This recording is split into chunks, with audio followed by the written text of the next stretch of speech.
ರಾಜ್ಯ ಕಾಂಗ್ರೆಸ್ನಲ್ಲಿ ಅಧಿಕಾರ ಹಂಚಿಕೆ ಸಂಘರ್ಷ ಜೋರಾಗಿದೆ. ಡಿಕೆಶಿ ಬಣದ ಆಟಕ್ಕೆ ಸಿಎಂ ಸಿದ್ದರಾಮಯ್ಯ ಕೌಂಟರ್ ಕೊಟ್ಟಿದ್ದಾರೆ. 5 ವರ್ಷ ನಾನೇ ಸಿಎಂ ಆಗಿರ್ತೇನೆ ಅಂತ ಮೈಸೂರಿನಲ್ಲಿ ಮತ್ತೆ ಸಿಎಂ ಸಿದ್ದರಾಮಯ್ಯ ಹೇಳಿದ್ದಾರೆ. ವರಿಷ್ಠರ ಮಾತು ನಾನು ಕೇಳಬೇಕು, ಡಿಕೆಶಿ ಕೂಡ ಕೇಳಬೇಕು, ಎಲ್ಲರೂ ಹೈಕಮಾಂಡ್ ಮಾತು ಕೇಳಲೇಬೇಕು ಅಂತ ಡಿಸಿಎಂ ಡಿಕೆ ಶಿವಕುಮಾರ್ ಬೆಂಬಲಿಗರಿಗೆ ಸಿಎಂ ಸಿದ್ದರಾಮಯ್ಯ ತಿರುಗೇಟು ಕೊಟ್ಟಿದ್ದಾರೆ. ದೆಹಲಿಗೆ ಹೋದಂತ ಶಾಸಕರ ಜೊತೆ ಮಾತಾಡಿದ್ದೇನೆ, ನಾನು ಕೊಟ್ಟ ಮಾತಿನಂತೆ ನಡೆದುಕೊಂಡಿದ್ದೇನೆ. ಅಧಿಕಾರ ಹಸ್ತಾಂತರ ಒಪ್ಪಂದ ಪ್ರಶ್ನೆಗೆ ಸಿದ್ದರಾಮಯ್ಯ ಮಾರ್ಮಿಕವಾಗಿ ಉತ್ತರಿಸಿದ್ದಾರೆ.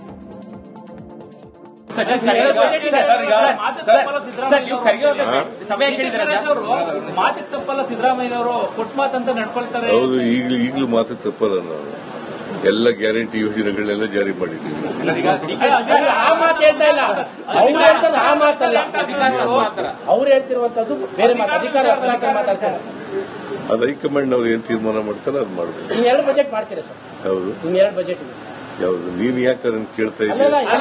ಮುಂದೆ ಹೇಳಿದ್ರಲ್ಲ ಸರ್, ಬಜೆಟ್ ಮಾಡ್ತೀನಿ. ಹೌದು, ನಾನೇ ಮುಂದುವರಿತೀನಿ, ಬಜೆಟ್ನು ನಾನೇ ಮಂಡಿಸ್ತೀನಿ. ಯಾರು ಖರ್ಗೆ ಅವರೇ ಬೆಂಗಳೂರು ಬರ್ತಾ ಇದ್ದಾರೆ, ಇವತ್ತು ಬೆಂಗಳೂರು ಬರ್ತಾ ಇದ್ದಾರೆ. ಬಂದಾಗ ನಾಳೆ ಭೇಟಿ ಮಾಡ್ತಾರೆ. ಸಮಯ ಕೇಳಿದ್ರೆ ಹೇಗೆ ಸರ್? ಖರ್ಗೆ ಅವ್ರನ್ನ ಭೇಟಿ ಮಾಡೋದಕ್ಕೆ ಸಮಯ ಕೇಳಿದ್ರೆ ರಾಜ್ಯ ರಾಜಕಾರಣದಲ್ಲಿ ಕುರ್ಚಿ ಫೈಟ್ ಚುರುಕುಗೊಂಡಿದ್ದು ಮೈಸೂರಲ್ಲಿ ಸಿದ್ದರಾಮಯ್ಯ ಅಭಿಮಾನಿಗಳು ಸಿದ್ದರಾಮಯ್ಯನವರೇ ಪೂರ್ಣಾವಧಿ ಸಿಎಂ ಆಗಬೇಕು ಅಂತ ಘೋಷಣೆ ಕೂಗಿದ್ದಾರೆ. ಪ್ರಶಸ್ತಿ ಪ್ರದಾನ ಸಮಾರಂಭದಲ್ಲಿ ಮಾತಾಡಿದ ಸಿದ್ದರಾಮಯ್ಯ ಸಿಎಂ ಸ್ಥಾನ ಹೋಗುತ್ತೆ ಅಂತ ಒಬ್ಬ ಪುರೋಹಿತ ಹೇಳಿದ್ರು. ಅವರು ಹೇಳಿದ ಮೇಲೆ 2 ವರ್ಷ ಸಿಎಂ ಆಗಿದ್ದೆ, ಈಗ 2.5 ವರ್ಷ ಸಿಎಂ ಆಗಿದ್ದೇನೆ ಅಂತ ಸಿದ್ದರಾಮಯ್ಯ ಹೇಳ್ತಾ ಇದ್ದಂತೆ ಅಭಿಮಾನಿಗಳು ನೀವೇ 5 ವರ್ಷ ಸಿಎಂ ಆಗಬೇಕು ಅಂತ ಹೇಳಿದ್ದಾರೆ. ಆಗ ಸಿಎಂ ಸಿದ್ದರಾಮಯ್ಯ ಅದನ್ನ ಹೈಕಮಾಂಡ್ ತೀರ್ಮಾನಿಸುತ್ತೆ ಬಿಡಪ್ಪ ಅಂದಿದ್ದಾರೆ.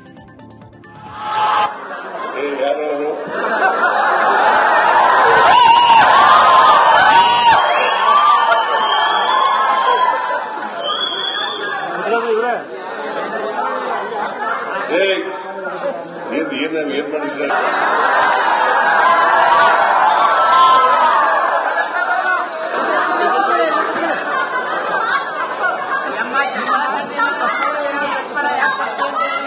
ಕೂತ್ಕೋ.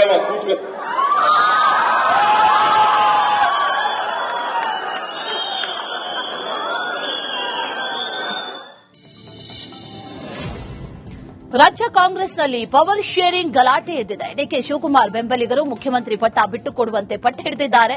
ಇದರ ಮಧ್ಯೆ ಸಿಎಂ ಸಿದ್ದರಾಮಯ್ಯ 5 ವರ್ಷ ನಾನೇ ಮುಖ್ಯಮಂತ್ರಿ ಆಗಿರ್ತೇನೆ ಅಂತ ಮತ್ತೆ ಹೇಳಿಕೆ ನೀಡಿದ್ದಾರೆ. ಇದೇ ವಿಚಾರಕ್ಕೆ ಪ್ರತಿಕ್ರಿಯಿಸಿರುವಂತಹ ಡಿಕೆ ಶಿವಕುಮಾರ್ ನಾನು ಅವರಿಗೆ ಶುಭಾಶಯವನ್ನ ಕೋರ್ತೇನೆ ಅಂದಿದ್ದಾರೆ. ನನ್ನ ಜೀವಮಾನದಲ್ಲಿ ಯಾವುದೇ ಬಣದ ನಾಯಕ ನಾನಲ್ಲ, ನನ್ನ ಜೀವನದಲ್ಲಿ ಗುಂಪುಗಾರಿಕೆ ಅನ್ನೋದೇ ಇಲ್ಲ, ನಾನು 140 ಶಾಸಕರ ಅಧ್ಯಕ್ಷ ಅಂತ ಖಡಕ್ ಆಗಿ ಹೇಳಿದ್ದಾರೆ. ಮುಖ್ಯಮಂತ್ರಿ ಮತ್ತು ನಾನು ಹೈಕಮಾಂಡ್ ತೀರ್ಮಾನಕ್ಕೆ ಬದ್ಧ ಅಂದಿದ್ದೇವೆ, ಅದಕ್ಕೆ ಈಗಲೂ ಕೂಡ ನಾವು ಬದ್ಧ, ಸಿಎಂ ಸಂಪುಟ ಪುನರಚನೆ ಮಾಡ್ತೇವೆ ಅಂದಿದ್ದಾರೆ. ಹೀಗಾಗಿ ಅವರು ದೆಹಲಿಗೆ ಹೋಗಿದ್ದಾರೆ ಅನ್ನೋ ಮೂಲಕ ಶಾಸಕರ ನಡೆಯನ್ನ ಸಮರ್ಥಿಸಿಕೊಂಡಿದ್ದಾರೆ. ನನ್ನ ಹತ್ರ ಯಾವ ಬಣ್ಣನೂ ಇಲ್ಲ, ನಾನು ಯಾವ ಬಣ್ಣದ ನಾಯಕನೂ ಇಲ್ಲ. ನಾನು 140 MLAಗಳಿಗೂ ಶಾಸಕ, ಇದು ಅಧ್ಯಕ್ಷ. ನನಗೆ 140 ಜನನು ಇಂಪಾರ್ಟೆಂಟ್. ನಾನು ಯಾವ ಗುಂಪುವನ್ನು ಕರ್ಕೊಂಡು ಹೋಗಕ್ಕೆ ನಂಗೆ ಇಷ್ಟ ಇಲ್ಲ, ನಾನು ಗುಂಪು ಮಾಡಕ್ಕೂ ಇಷ್ಟ ಇಲ್ಲ. I will not do that. ಅದು ನನ್ನ ಬ್ಲಡ್ ಅಲ್ಲಿ making a group is not there in my blood. All 140 MLAs are my MLAs. Honorable Chief Minister decided he will reshuffle the government. He will reshuffle the government and cabinet. So all of them are interested that they wanted to become ministers. It is quite natural they will go and meet the leaders of the Delhi. It is quite natural they will go out of the Delhi to meet leaders in the Delhi. Apart from that, what I can say, they have every right. I have not taken anyone. Some of them went and met Kharge Sahab along with Chief.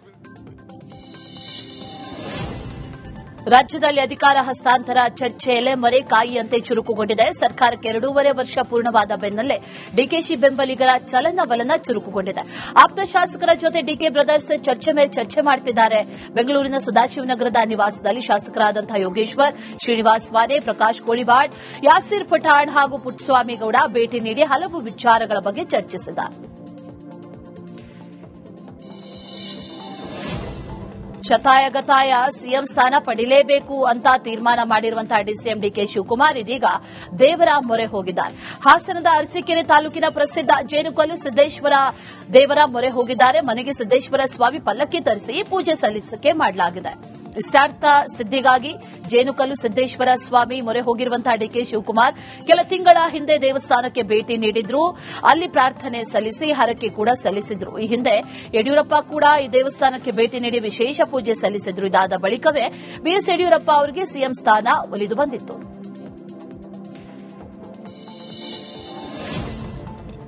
ರಾಜ್ಯ ಕಾಂಗ್ರೆಸ್ನಲ್ಲಿ CM ಕುರ್ಚಿ fight ಕಿಚ್ಚು ಹೆಚ್ಚಾಗಿದೆ. CM ಕುರ್ಚಿಗಾಗಿ DK Shivakumar ಬಿಗಿಪಟ್ಟು ಹಿಡಿದಿದ್ದಾರೆ. ದೆಹಲಿಯಲ್ಲಿ ಡಿಕೆಶಿ ಪರ ಆಪ್ತರು ಶಾಸಕರು ಡಿಕೆಶಿಗೆ ಸಿಎಂ ಸ್ಥಾನ ನೀಡಬೇಕು ಅಂತ ಹೈಕಮಾಂಡ್ ಮುಂದೆ ಬ್ಯಾಟ್ ಬೀಸಿದ್ದಾರೆ. ಇನ್ನು ಬೆಂಗಳೂರಲ್ಲಿ ಮಾತಾಡಿದ್ದಾರೆ ಡಿಸಿಎಂ ಡಿಕೆ ಶಿವಕುಮಾರ್. ಶಾಸಕರಿಗೆ ದೆಹಲಿಗೆ ಹೋಗೋ ಹಕ್ಕಿದೆ. ಸ್ವಯಂ ಪ್ರೇರಿತರಾಗಿ ದೆಹಲಿಗೆ ಹೋಗಿದ್ದಾರೆ. ನನ್ನ ರಕ್ತದಲ್ಲೇ ಗುಂಪುಗಾರಿಕೆ ಇಲ್ಲ. ಸಿದ್ದರಾಮಯ್ಯನವರಿಗೆ ಒಳ್ಳೆಯದಾಗಲಿ ಅಂತ ಶಾಸಕರ ದೆಹಲಿ ಪ್ರವಾಸವನ್ನ ಸಮರ್ಥಿಸಿಕೊಂಡಿದ್ದಾರೆ.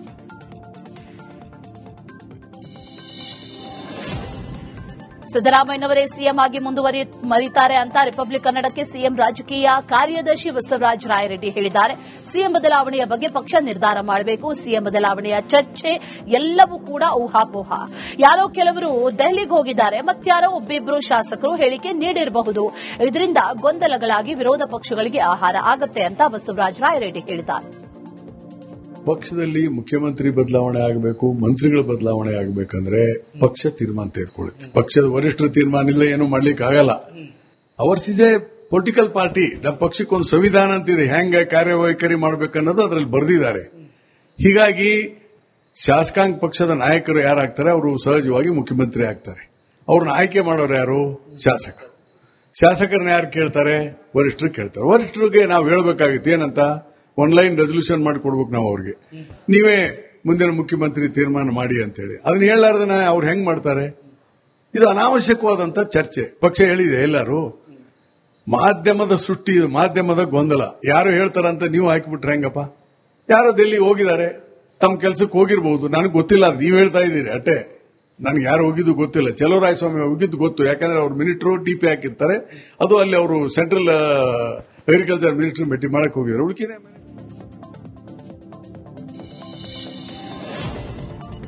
ರಾಜ್ಯದಲ್ಲಿ ಸಿಎಂ ಕುರ್ಚಿ ಫೈಟ್ ದಿನದಿಂದ ದಿನಕ್ಕೆ ಚುರುಕುಗೊಳ್ತಾ ಇದೆ. ಈ ಮಧ್ಯೆ ಸಚಿವ ಮಹದೇವಪ್ಪ ಪ್ರತಿಕ್ರಿಯೆ ನೀಡಿದ್ದಾರೆ. ನಾಯಕತ್ವ ರಾಜ್ಯಕ್ಕೆ ಅನಿವಾರ್ಯವಾಗಿದೆ. ಅವರು ಪ್ರಾಮಾಣಿಕ ಹಾಗೂ ಬದ್ಧತೆ ಉಳಿಸಿಕೊಂಡಿದ್ದಾರೆ. ಸಿದ್ದರಾಮಯ್ಯನವರಿಗೆ ಯಾರನ್ನ ಬೇಕಾದರೂ ಎದುರಿಸುವಂತಹ ಶಕ್ತಿ ಇದೆ. ನೈತಿಕತೆ ಕುಸಿತಾ ಇರುವಂತಹ ಕಾಲದಲ್ಲಿ ಸಿದ್ದರಾಮಯ್ಯ ಗಟ್ಟಿಯಾಗಿ ನಿಂತಿದ್ದಾರೆ ಅಂತ ಸಿಎಂ ಸಿದ್ದರಾಮಯ್ಯ ಪರವಾಗಿ ಎಚ್ಸಿ ಮಹದೇವಪ್ಪ ಬ್ಯಾಟ್ ಬೀಸಿದ್ದಾರೆ. ಅವಶ್ಯಕತೆ ಎಷ್ಟು ಮುಖ್ಯ ಅನ್ನೋದನ್ನ ನಿರೂಪಣೆ ಮಾಡೋದಕ್ಕೆ ಈ ಒಂದು ಏನು ಸಂಘ ಮಾಡಿದಿರಿ, ನೀವು ಜಾಗೃತಿ ಮೂಡಿಸಲಿಕ್ಕೆ, ಅರಿವು ಮೂಡಿಸಲಿಕ್ಕೆ ಒಂದು ಕೇಂದ್ರ ಬಿಂದುವಾಗಿ ಕೆಲಸ ಮಾಡಿ ಒಂದು ಗಟ್ಟಿ ಸಾಂಸ್ಕೃತಿಕ ನಾಯಕತ್ವದ ಬಲವರ್ಧನೆಗೆ ಮತ್ತು ಅದರಿಂದ ದೇಶಕ್ಕೆ, ಸಮಾಜಕ್ಕೆ ಉಪಯುಕ್ತ ಆಗೋ ರೀತಿಯಲ್ಲಿ ನೀವೆಲ್ಲ ಕೆಲಸ ಮಾಡಬೇಕು ಅಂತ ಹೇಳಿ ಸಿದ್ದರಾಮಯ್ಯನವರು ನಾನು ಕಂಡಂತ ಒಬ್ಬ ಶ್ರೇಷ್ಠ ನಾಯಕ, ಮುತ್ಸದ್ದಿ ನಾಯಕ. ಎಲ್ಲಾ ಸಂದರ್ಭಗಳಲ್ಲಿ ತುಳಿತಕ್ಕೆ ಒಳಗಾದವರು, ಮಹಿಳೆಯರು, ದಲಿತರು, ಹಿಂದುಳಿದವರು, ಅಲ್ಪಸಂಖ್ಯಾತರು, ಕಾರ್ಮಿಕರು, ರೈತರು, ಈ ಎಲ್ಲ ಸಮುದಾಯಗಳನ್ನ ಸರ್ವಾಂಗೀಣ ಅಭಿವೃದ್ಧಿ, ಇನ್ಕ್ಲೂಸಿವ್ ಗ್ರೋತ್, ಅದರ ಕಡೆಗೆ ತನ್ನ ಎಲ್ಲ ಶಕ್ತಿ ಸಾಮರ್ಥ್ಯವನ್ನ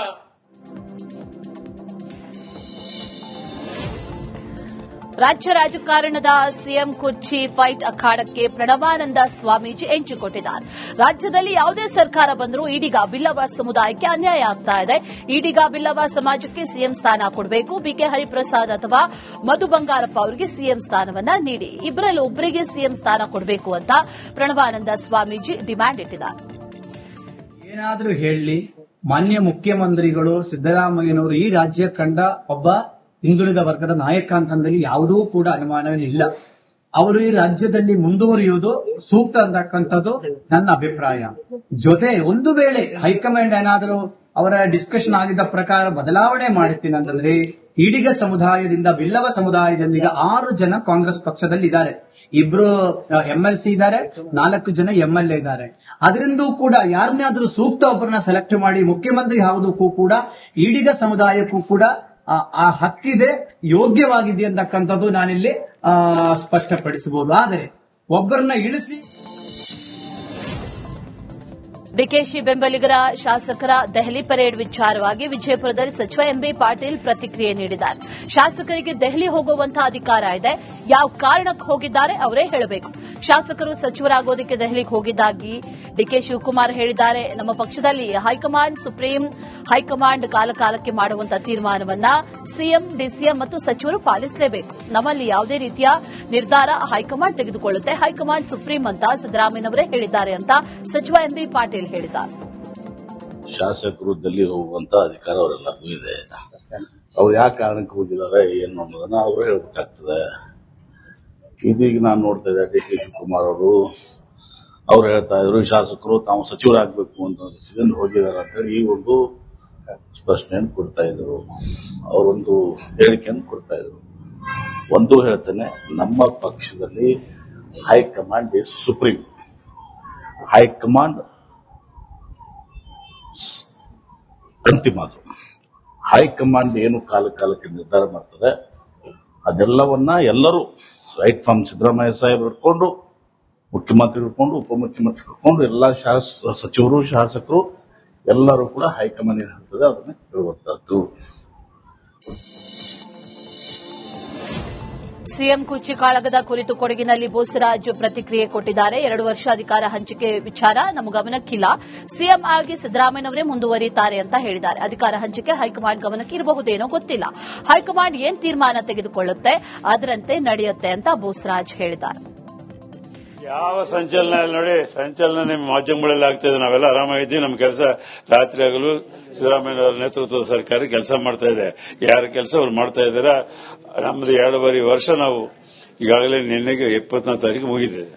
ಏನು ನಾವು ಅಧಿಕಾರಕ್ಕೆ ಬರೋದು ಮೊದಲು ಆಶ್ವಾಸನೆ ಹೇಳಿದ್ವಿ, ಎಲ್ಲ ಆಶ್ವಾಸನೆಗಳನ್ನು ನಾವು ಈಡೇರಿಸ್ತಾ ಇದ್ದೀವಿ. ಮತ್ತೆ ಏನು 5 ಗ್ಯಾರಂಟಿಗಳನ್ನು ಕೊಟ್ಟಿವಿ, ಇಡೀ ದೇಶಕ್ಕೆ ಮಾದರಿ ಆಗುವಂತ ರೀತಿಯಲ್ಲಿ ಇವತ್ತು 5 ಗ್ಯಾರಂಟಿಗಳನ್ನ ಪರಿಪೂರ್ಣವಾಗಿ ನಾವು ಮಾಡ್ತಾ ಇದೀವಿ. ಈ ರೀತಿಯಾದಂತಹ ಅಭಿವೃದ್ಧಿ ಜನರು ಹೇಳ್ತಾ ಇದ್ದಾರೆ, 30 ವರ್ಷದಿಂದ 50 ಲಕ್ಷ 20 ಲಕ್ಷ ಕೊಡ್ತಾ ಇದ್ದಾರೆ. ಅತಿ ದೊಡ್ಡ ಅಮೌಂಟ್ ಇವತ್ತು 15 ಕೋಟಿ ರೂಪಾಯಿ ಕೊಟ್ಟಿರ್ತಕ್ಕಂಥ ಪ್ರಥಮ ಬಾರಿಗೆ ಅಂತ ಜನರೇ ಮಾತಾಡ್ತಾ ಇದ್ದಾರೆ. ಆ ರೀತಿಯಾಗಿ ಯಾವುದೇ ಭಾಗಕ್ಕೆ ಹೋದ್ರೆ ನಾವು ರಾಜ್ಯ ಅಂತ ಹೋಗಿರ್ತಕ್ಕಂಥ ಅನೇಕ ಸಂದರ್ಭಗಳಲ್ಲಿ ಎಲ್ಲ ಜನರು ಮಾತಾಡ್ತಾರೆ. ಈ ನೀರಾವರಿ ಸಮಸ್ಯೆಗಳಿರ್ಬೋದು, ರಸ್ತೆಗಳ ಸಮಸ್ಯೆ ಇರ್ಬೋದು, ಎಲ್ಲರೂ ರೈತರೇ ಮಾತಾಡ್ತಾರೆ. ಮೊದಲನೇ ಬಾರಿಗೆ ಈ ರೀತಿ ಮಾಡಿದ್ರು ಮಾಡ್ತಾ ಇದ್ರಿ ನೀವು ಅಂತೇಳಿ. ಹಾಗಾಗಿ ಎಲ್ಲ ಕಡೆನೂ ಜನರು, ಸಾಮಾನ್ಯ ಜನರು, ಬಡ ಜನರು ಎಲ್ಲರೂ ಸರ್ಕಾರದ ಬಗ್ಗೆ ಬಹಳಷ್ಟು ಒಳ್ಳೆ ಅಭಿಪ್ರಾಯ ವ್ಯಕ್ತಪಡಿಸ್ತಾ ಇದ್ದಾರೆ. ಮತ್ತು ಆಡಳಿತ ಸಹಿತ ನಡೀತಾ ಇದೆ. ಏನೇ ಆಗಬೇಕಾದ್ರೂ ಅದು ನಮ್ಮ ಹೈಕಮಾಂಡ್ ತೀರ್ಮಾನದಂತೆ ಆಗ್ತದೆ ಅಂತೇಳಿ ಈಗಾಗಲೇ ಮುಖ್ಯಮಂತ್ರಿಗಳು, ನಮ್ಮ ಉಪಮುಖ್ಯಮಂತ್ರಿಗಳು ಸಹಿತ ಹೇಳಿದ್ದಾರೆ. ನಾವು ಸಹಿತ ಅದೇ ಮಾತಾಡಿದ್ರೆ ಯಾವುದೇ ಸಂಚಲನ ಇಲ್ಲ, ಏನಿಲ್ಲ. ಉತ್ತಮ ರಾಜ್ಯ ರಾಜಕಾರಣದಲ್ಲಿ ಕ್ರಾಂತಿಯ ಕಿಚ್ಚು ಜೋರಾಗಿತ್ತು. ಈ ಬಗ್ಗೆ ಮಾತನಾಡಿದ ಗೃಹ ಸಚಿವ ಡಾ ಪರಮೇಶ್ವರ್, ನವೆಂಬರ್ ಕ್ರಾಂತಿಯೂ ಇಲ್ಲ, ಯಾವ ಭ್ರಾಂತಿಯೂ ಇಲ್ಲ. ಮುಖ್ಯಮಂತ್ರಿ ಬದಲಾವಣೆ ಹೈಕಮಾಂಡ್ಗೆ ಬಿಟ್ಟದ್ದು. ಸೂಕ್ತ ಸಮಯದಲ್ಲಿ ವರಿಷ್ಠರು ಮುಖ್ಯಮಂತ್ರಿ ಬದಲಾವಣೆ ಬಗ್ಗೆ ತೀರ್ಮಾನ ಮಾಡ್ತಾರೆ ಅಂತ ಹೇಳಿದ್ದಾರೆ.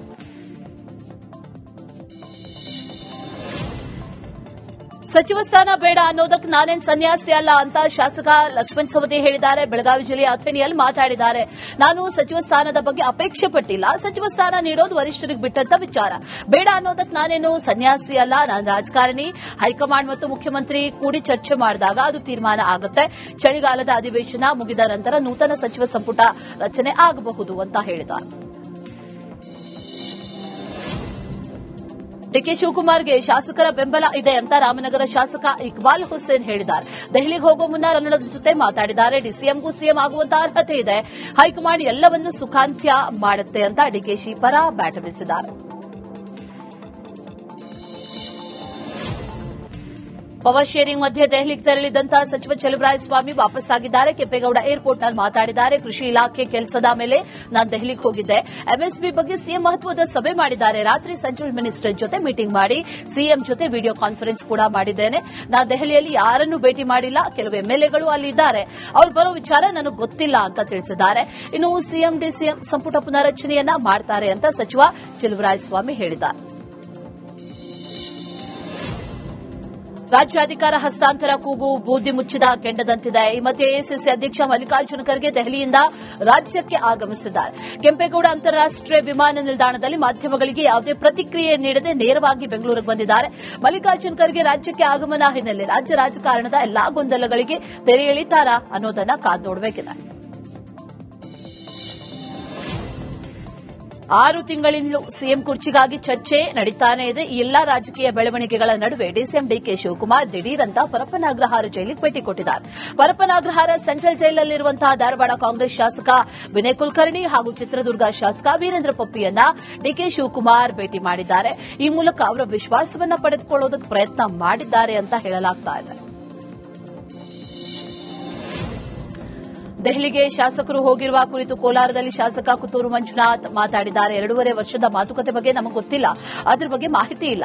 ಸಿದ್ದರಾಮಯ್ಯ ಸಿಎಂ ಆಗಿರೋದು ಗೊತ್ತಿದೆ. ಡಿಕೆಶಿ ಸಿಎಂ ಆಗೋ ಕುರಿತು ಶಾಸಕರ ಮುಂದೆ ಎಲ್ಲೂ ಚರ್ಚೆ ಆಗಿಲ್ಲ. ಹೈಕಮಾಂಡ್ನಲ್ಲಿ ಚರ್ಚೆ ಆಗಿರುವ ಬಗ್ಗೆ ನಮಗೆ ಮಾಹಿತಿ ಇಲ್ಲ. ಹೈಕಮಾಂಡ್ನಲ್ಲಿ ತೀರ್ಮಾನ ಆಗಿದ್ರೆ ಅದಕ್ಕೆ ನಾವು ಬದ್ಧರಾಗಿರ್ತೇವೆ ಅಂತ ಮಂಜುನಾಥ್ ಹೇಳಿದ್ದಾರೆ. ಕಾಂಗ್ರೆಸ್ ಕ್ರಾಂತಿ ಬಳಿಕ ಬಿಜೆಪಿಯಲ್ಲೂ ಕ್ರಾಂತಿಯ ಗಾಳಿ ಬೀಸಿದೆ. ಬಿಜೆಪಿ ರಾಜ್ಯಾಧ್ಯಕ್ಷರ ಬದಲಾವಣೆಗಾಗಿ ಮತ್ತೆ ರೆಬೆಲ್ಸ್ ಆಕ್ಟಿವ್ ಆಗಿದ್ದಾರೆ. ಮೊನ್ನೆ ಕುಮಾರ್ ಬಂಗಾರಪ್ಪ ನಿವಾಸದಲ್ಲಿ ಬಿಜೆಪಿ ರೆಬೆಲ್ಸ್ ನಾಯಕರು ಸಭೆ ಸೇರಿದ್ರು. ಇದೀಗ ದಾವಣಗೆರೆ ಜಿಎಂಐಟಿ ಗೆಸ್ಟ್ ಹೌಸ್ನಲ್ಲಿ ಮೀಟಿಂಗ್ ಮಾಡಿದ್ದಾರೆ. ಮಾಜಿ ಸಂಸದ ಜಿಎಂ ಸಿದ್ದೇಶ್ವರ್ ಮನೆಗೆ ರಾತ್ರೋರಾತ್ರಿ ಬಸನಗೌಡ ಪಾಟೀಲ್ ಯತ್ನಾಳ್ ಕಾಣಿಸಿಕೊಂಡಿರೋದು ತೀವ್ರ ಕುತೂಹಲಕ್ಕೆ ಕಾರಣ ಆಗಿದೆ. ಬಿಜೆಪಿ ರಾಜ್ಯಾಧ್ಯಕ್ಷ ಬಿವೈ ವಿಜೇಂದ್ರ ಹಾಗೂ ದಾವಣಗೆರೆ ಜಿಲ್ಲಾಧ್ಯಕ್ಷ ರಾಜಶೇಖರ್ ನಾಗಪ್ಪ ಬದಲಾಗಬೇಕು ಅಂತ ಬಿಜೆಪಿ ಶಾಸಕ ಬಿಪಿ ಹರೀಶ್ ಹೇಳಿದ್ದಾರೆ. ದಾವಣಗೆರೆಯಲ್ಲಿ ಮಾತನಾಡಿದ ಅವರು, ನಮ್ಮ ನಿಲುವಿನಲ್ಲಿ ಯಾವುದೇ ಬದಲಾವಣೆ ಇಲ್ಲ. ಈ ವಿಚಾರವಾಗಿ ಡಿಸೆಂಬರ್ 1 ಅಥವಾ 2ರಂದು ಪಕ್ಷದ ವರಿಷ್ಠರನ್ನ ಭೇಟಿ ಮಾಡ್ತೇವೆ. ಕಳೆದ ಲೋಕಸಭೆ ಚುನಾವಣೆಯಿಂದ ನಾವು ಆಗ್ರಹಿಸುತ್ತಾ ಬಂದಿದ್ದೇವೆ. ಇದು ನಮ್ಮ ಹೋರಾಟ. ತಡ ಆದರೂ ನಮ್ಮ ಹೋರಾಟಕ್ಕೆ ಜಯ ಸಿಗುತ್ತೆ ಅಂತ ಹೇಳಿದ್ದಾರೆ. ಬದಲಾವಣೆ ಆಗಲಿಲ್ಲ, ರಾಜ್ಯಾಧ್ಯಕ್ಷರು ಬದಲಾವಣೆ ಆಗಲಿಲ್ಲ, ಜಿಲ್ಲಾಧ್ಯಕ್ಷರು ಬದಲಾವಣೆ ಆಗಲಿಲ್ಲ ಅಂತೇಳಿ ಅವರು ನಮ್ಮೆಲ್ಲರ ಮೇಲೆ ಒತ್ತಡ ತಂದರು. ಎಲ್ಲ ಕಾರ್ಯಕರ್ತರ ಒತ್ತಡದಂತೆ ಪತ್ರಿಕೆಯಲ್ಲಿ ಬಂದಿದೆ.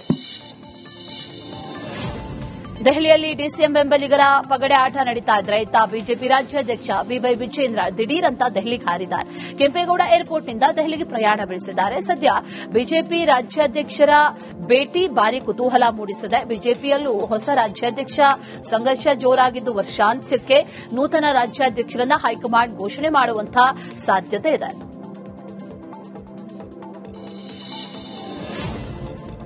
ನಟ ಸುದೀಪ್ ವಿರುದ್ಧ ಮಹಿಳಾ ಆಯೋಗಕ್ಕೆ ದೂರನ್ನ ಸಲ್ಲಿಕೆ ಮಾಡಲಾಗಿದೆ. ಬಿಗ್ ಬಾಸ್ ಸ್ಪರ್ಧಿ ರಕ್ಷಿತಾ ಶೆಟ್ಟಿಗೆ ನಟ ಕ್ಲಾಸ್ ತಗೊಂಡಿದ್ರು. ಈ ವಿಚಾರಕ್ಕೆ ಸಂಬಂಧಪಟ್ಟಂತೆ ಸುದೀಪ್ ವಿರುದ್ಧ ಸಂಧ್ಯಾ ದೂರು ಕೊಟ್ಟಿದ್ದಾರೆ. ಸುದೀಪ್ ಹೇಳಿಕೆಯಿಂದ ಮಹಿಳೆಯರಿಗೆ ಅವಮಾನ ಆಗಿದೆ ಅಂತ ಆರೋಪಿಸಿದ್ದಾರೆ.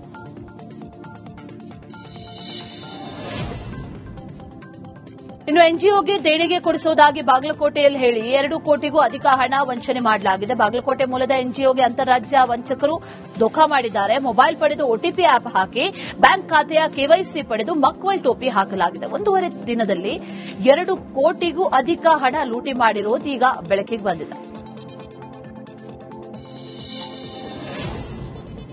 ಉತ್ತರ ಕನ್ನಡ ಜಿಲ್ಲೆಯ ಹಳಿಯಾಳದಲ್ಲಿ ಟಿಪ್ಪು ಸುಲ್ತಾನ್ ಬ್ಯಾನರ್ ವಿವಾದಕ್ಕೆ ಕಾರಣ ಆಗಿದೆ. ಮೇದಾರ ಗಲ್ಲಿ, ಕುಂಬಾರ ಗಲ್ಲಿ, ಕಡಪತಿ ಗಲ್ಲಿ ವೃತ್ತದಲ್ಲಿ ವಿದ್ಯುತ್ ಕಂಬಕ್ಕೆ the king of tiger banner ಅಳವಡಿಕೆ ಮಾಡಲಾಗಿದೆ. ಇದನ್ನು ಕಂಡು ಹಿಂದೂಪರ ಸಂಘಟನೆಗಳಿಂದ ಆಕ್ಷೇಪ ವ್ಯಕ್ತವಾಗಿದೆ. ಅನುಮತಿ ಇಲ್ಲದ ಬ್ಯಾನರ್ ತೆರವುಗೊಳಿಸುವಂತೆ ಆಗ್ರಹ ಕೇಳಿಬಂದಿದೆ. ಹಳಿಯಾಳ ಪುರಸಭೆ ಬ್ಯಾನರ್ ತೆರವು ಮಾಡೋದಕ್ಕೆ ಮುಂದಾಗಿದ್ದು ಯಾವುದೇ ಕಾರಣಕ್ಕೂ ತೆರವುಗೊಳಿಸೋದಿಲ್ಲ ಅಂತ ಅನ್ಯ ಕೋಮಿನ ಯುವಕರು ಹೇಳಿದ್ದಾರೆ. ಕೊನೆಗೆ ಪುರಸಭೆ ಅಧಿಕಾರಿಗಳು ಪೊಲೀಸರನ್ನ ಕರೆಸಿ ಕಟೌಟ್ ತೆರವುಗೊಳಿಸಿದ್ದಾರೆ. ಚಿಕ್ಕಮಗಳೂರಲ್ಲಿ ಬೀಟಮ್ಮ ಟೀಂ ಬಳಿಕ ಮತ್ತೆ ಕಾಡಾನೆ ಹಾವಳಿ ಜೋರಾಗಿದೆ. ಬಾಳೆಹೊನ್ನೂರು ಎನ್ಆರ್ಪುರದಲ್ಲಿ ಕಾಡಾನೆ ಹೆದ್ದಾರಿಗೆ ಬಂದ ಹಿನ್ನೆಲೆ ವಾಹನ ಸವಾರರು ಹಾಗೂ ಸ್ಥಳೀಯರಲ್ಲಿ ಆತಂಕ ಮೂಡಿದೆ. ಎನ್ಆರ್ಪುರದ ಹಳೆಹಳ್ಳಿ ಸಮೀಪ ಕಾಡಾನೆ ಕಾಣಿಸಿಕೊಂಡಿದೆ. ಸ್ಥಳೀಯರು ಅರಣ್ಯ ಇಲಾಖೆಗೆ ಮಾಹಿತಿ ಕೂಡ ಕೊಟ್ಟಿದ್ದಾರೆ. ಈ ಭಾಗದಲ್ಲಿ ಕಾಡಾನೆಗಳು ನಿರಂತರವಾಗಿ ಓಡಾಡ್ತಾ ಇದ್ದು ಕಾಡಾನೆಗಳ ಸ್ಥಳಾಂತರಕ್ಕೆ ಹಲವು ಬಾರಿ ಮನವಿ ಮಾಡಿದ್ರೂ ಕೂಡ ಪ್ರಯೋಜನ ಇಲ್ಲ ಅಂತ ಸ್ಥಳೀಯರು ಆಕ್ರೋಶವನ್ನ ಹೊರಹಾಕಿದ್ದಾರೆ. ಬಿಜೆಪಿ ಮುಖಂಡ ಮಣಿಕಂಠ ರಾಥೋಡ್ನನ್ನ ಬಂಧಿಸಲಾಗಿದೆ. ಕೊಲೆ ಯತ್ನ ಆರೋಪದ ಅಡಿಯಲ್ಲಿ ಅರೆಸ್ಟ್ ಮಾಡಲಾಗಿದೆ. ಕಲಬುರಗಿ ಜಿಲ್ಲೆ ಜೇವರ್ಗಿ ತಾಲೂಕಿನ ನೆಲೋಗಿ ಠಾಣೆ ಪೊಲೀಸರು ಬಂಧಿಸಿದ್ದಾರೆ. ತಡರಾತ್ರಿ ಬಂಧಿಸಿ ನ್ಯಾಯಾಂಗ ಬಂಧನಕ್ಕೆ ಒಪ್ಪಿಸಿದ್ದಾರೆ. ಮಣಿಕಂಠ ರಾಥೋಡ್ ನಾಟಿ ಔಷಧಿ ಕೊಡ್ತಾ ಇದ್ದಂತಹ ರಶೀದ್ ಮುಥ್ಯಾ ಬಂಧನಕ್ಕೆ ಆಗ್ರಹಿಸಿದ್ರು. ಬೆಂಬಲಿಗರೊಂದಿಗೆ ಜೇವರ್ಗಿಯ ನಾರಾಯಣಪುರ ಗ್ರಾಮದಲ್ಲಿರುವಂತಹ ರಶೀದ್ ಬಳಿ ತೆರಳಿ ದೊಡ್ಡ ಹೈಡ್ರಾಮಾ ಸೃಷ್ಟಿಸಿದ್ರು. ಈ ವೇಳೆ ರಶೀದ್ ಮುಥ್ಯಾ ಕಾರು ಚಾಲಕನ ತಲೆಗೆ ಕಲ್ಲೇಟು ಬಿದ್ದಿತ್ತು. ರಶೀದ್ ಮುಥ್ಯಾ ಚಾಲಕನ ದೂರಿನ ಮೇರೆಗೆ ಬಂಧನ ಆಗಿದೆ. ಸಾಲಬಾಧೆಗೆ ಒಂದೇ ಕುಟುಂಬದ 4 ಬಾವಿಗೆ ಬಿದ್ದು ಆತ್ಮಹತ್ಯೆ ಮಾಡಿಕೊಂಡಿರುವ ಘಟನೆ ಧಾರವಾಡದಲ್ಲಿ ನಡೆದಿದೆ. ಚಿಕ್ಕಮಲ್ಲಿಗವಾಡ ಗ್ರಾಮದ ನಾರಾಯಣ್ ಶಿಂದೆ, ವಿಠಲ್ ಶಿಂದೆ ಹಾಗೂ ನಾರಾಯಣ ಮಕ್ಕಳಾದ ಶಿವಕುಮಾರ್ ಶಿಂದೆ ಹಾಗೂ ಶ್ರೀನಿಧಿ ಶಿಂದೆ ಅನ್ನೋರು ಅದೇ ಗ್ರಾಮದ ಯಲ್ಲಮ್ಮ ದೇವಾಲಯದ ಬಾವಿಗೆ ಬಿದ್ದು ಆತ್ಮಹತ್ಯೆ ಮಾಡಿಕೊಂಡಿದ್ದಾರೆ. ನಾರಾಯಣ ತನ್ನ 2 ಮಕ್ಕಳು ಹಾಗೂ ತಂದೆಯೊಂದಿಗೆ ಬಾವಿಗೆ ಹಾರಿದ್ದಾರೆ. ಈ ದುರ್ಘಟನೆಯಲ್ಲಿ ಸಾವಿಗೀಡಾದಂತಹ ಹೆಣ್ಣು ಮಗುವೊಂದು ಶಾಲಾ ಸಮವಸ್ತ್ರದಲ್ಲೇ ಇದ್ದಿದ್ದು ಕಂಡುಬಂದಿದೆ. ಮಾಜಿ ಸಚಿವ ಕೆಎನ್ ರಾಜಣ್ಣ ಪುತ್ರ ಎಂಎಲ್ಸಿ ರಾಜೇಂದ್ರ ರಾಜಣ್ಣನವರು ಕೇಂದ್ರ ಗೃಹ ಸಚಿವ ಅಮಿತ್ ಶಾ ಅವರನ್ನ ಭೇಟಿ ಮಾಡಿದ್ದಾರೆ. ದೆಹಲಿಯಲ್ಲಿ ನಡೆದಂತಹ ಸಹಕಾರಿ ಇಲಾಖೆಯ ಕಾರ್ಯಕ್ರಮವೊಂದರಲ್ಲಿ ಮುಖಾಮುಖಿಯಾಗಿದ್ದಾರೆ. ಪ್ರತ್ಯೇಕ ಕೊಠಡಿಯಲ್ಲಿ ರಾಜೇಂದ್ರ ಜೊತೆ ಅಮಿತ್ ಶಾ ಅರ್ಧ ತಾಸಿಗೂ ಹೆಚ್ಚು ರಾಜ್ಯದ ಕುರ್ಚಿ ಕಾಳಗದ ಬಗ್ಗೆ ಮಾಹಿತಿಯನ್ನ ಪಡೆದಿದ್ದಾರೆ. ಕಾಂಗ್ರೆಸ್ನಲ್ಲಿ ನವೆಂಬರ್ ಕ್ರಾಂತಿ ಬೆನ್ನಲ್ಲೇ ರಾಜೇಂದ್ರ ಅಮಿತ್ ಶಾ ಭೇಟಿ ಭಾರೀ ಕುತೂಹಲಕ್ಕೆ ಕಾರಣ ಆಗಿದೆ. ಪುತ್ರನಿಗೆ ರಾಜಕೀಯ ಭವಿಷ್ಯವನ್ನ ಕಟ್ಟಿಕೊಡಲು ಸಚಿವ ಚೆಲುವರಾಯಸ್ವಾಮಿ ಮಾಸ್ಟರ್ ಪ್ಲಾನ್ ಮಾಡಿದ್ದಾರೆ. ಡಿಸಿಸಿ ಬ್ಯಾಂಕ್ ಅಧ್ಯಕ್ಷಗಿರಿ ಕೊಡಿಸುವ ಮೂಲಕ ರಾಜಕೀಯ ಬುನಾದಿ ಹಾಕೋದಕ್ಕೆ ಮುಂದಾಗಿದ್ದಾರೆ. ಸಚಿನ್ ಚೆಲುವರಾಯಸ್ವಾಮಿಗೆ ಮಂಡ್ಯ ಡಿಸಿಸಿ ಬ್ಯಾಂಕ್ ಅಧ್ಯಕ್ಷ ಸ್ಥಾನ ಬಹುತೇಕ ಖಚಿತ ಆಗಿದೆ. ಇವತ್ತು ಅಧ್ಯಕ್ಷ ಉಪಾಧ್ಯಕ್ಷ ಸ್ಥಾನಕ್ಕೆ ಚುನಾವಣೆ ನಡೆಯಲಿದೆ. 12 ನಿರ್ದೇಶಕ ಸ್ಥಾನಗಳ ಪೈಕಿ 11 ಮಂದಿ ಕಾಂಗ್ರೆಸ್ ಬೆಂಬಲಿತರು ಆಯ್ಕೆಯಾಗಿದ್ದಾರೆ. ನರೇಂದ್ರ ಸ್ವಾಮಿ, ಸಚಿನ್ ಚೆಲುವರಾಯಸ್ವಾಮಿ ಸೇರಿದಂತೆ 5-6 ಮಂದಿ ಡಿಸಿಸಿ ಬ್ಯಾಂಕ್ ಅಧ್ಯಕ್ಷ ಪಟ್ಟದ ಮೇಲೆ ಕಣ್ಣಿಟ್ಟಿದ್ದಾರೆ. ನರೇಂದ್ರ ಸ್ವಾಮಿ ಸಚಿವ ಸ್ಥಾನದ ನಿರೀಕ್ಷೆಯಲ್ಲಿರೋದ್ರಿಂದ ಪೈಪೋಟಿ ನೀಡೋದಕ್ಕೆ ಹಿಂದೇಟು ಹಾಕ್ತಾ ಇದ್ದಾರೆ ಅಂತ ಹೇಳಲಾಗ್ತಾ ಇದೆ. ಪವರ್ ಶೇರಿಂಗ್ ಫೈಟ್ ನಡುವೆ ಶಿಡ್ಲಘಟ್ಟ ವಿಧಾನಸಭಾ ಕ್ಷೇತ್ರದ ಕಾಂಗ್ರೆಸ್ನಲ್ಲಿ ಬಡಬಡಿದಾಟ ಶುರುವಾಗಿದೆ. ಪುಟ್ಟು ಆಂಜನಪ್ಪ ಹಾಗೂ ರಾಜೀವ್ ಗೌಡ ಬೆಂಬಲಿಗರ ನಡುವೆ ಭಿನ್ನಮತ ಸ್ಫೋಟಗೊಂಡಿದೆ. ಪದವೀಧರರ ಕ್ಷೇತ್ರದ ಚುನಾವಣೆ ಹಿನ್ನೆಲೆ ಕಾಂಗ್ರೆಸ್ ಕಾರ್ಯಕರ್ತರ ಪೂರ್ವಭಾವಿ ಸಭೆಯನ್ನ ಕರೆಯಲಾಗಿತ್ತು. ಈ ಸಭೆಯಲ್ಲಿ ಎಐಸಿಸಿ ಕಾರ್ಯದರ್ಶಿ ಅಭಿಷೇಕ್ ದತ್ತ ಭಾಗವಹಿಸಿದ್ರು. ಅವರ ಎದುರಲ್ಲೇ ಕೈ ಕಾರ್ಯಕರ್ತರು ಕೈ ಮಿಲಾಯಿಸುವುದಕ್ಕೆ ಮುಂದಾಗಿದ್ದಾರೆ.